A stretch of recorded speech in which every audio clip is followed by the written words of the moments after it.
Հարգելի հայրենակիցներ, երեկ Հայաստանի քաղաքացիների շահը վաճառքի դրվեց Ամազոնում։ Մենք ունեցանք պատմական այցելություն Ամերիկայի Միացյալ Նահանգների փոխնախագահի կողմից, ով հայտարարությունով հանդես եկավ։ Հայտարարության մեջ նա ներկայացնում էր իր երկրի շահը եւ արեց հայտարարություն, որը մեր կառավարության թարգմանիչները հատուկ թարգմանեցին այսպես. Սկզբնական 5 միլիարդ մոտ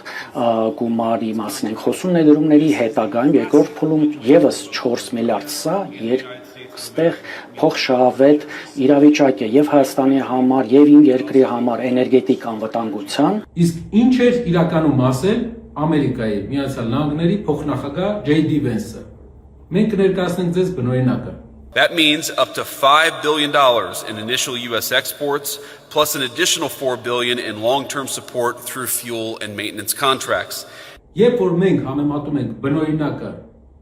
եւ կառավարության թարգմանչի ասածը, մենք հասկանում ենք, թե ինչ մեծ սուտ են ցանկանում մեզ վաճառել արգել հայրենակիցներ։ Այս կառավարությունը ցանկանում է մեզ ասել, որ Ամերիկայի Միացյալ Նահանգներից գնելով 9 միլիարդ դոլարի սարքավորումներ եւ տալով 9 միլիարդ դոլարի գործարք Ամերիկայի Միացյալ Նահանգներին, նա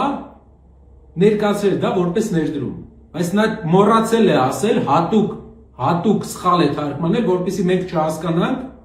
որ դա պետական պարտքով ատոմային մոդուլյար կայանի մասին է, որի համար վճարելու է ներդրում է անելու ոչ թե Ամերիկայի Միացյալ Նահանգների գործարարը, այլ ես, դուք եւ բոլորս Հայաստանի քաղաքացիները։ Դա պետական պարտքի 9 միլիարդ դոլար ավելացում է։ Դա ատոմային էներգետիկ սակագնի կրկնապատկում է։ Իսկ գիտեք քանի մոդուլային կայան է սարքել Ամերիկայի Միացյալ Նահանգները մինչև այսօր ավարտել։ 0։ Փորձարկվում է նոր մոդուլային կայանը ատոմային էներգետիկայի մեջ Հայաստանի Հանրապետությունում։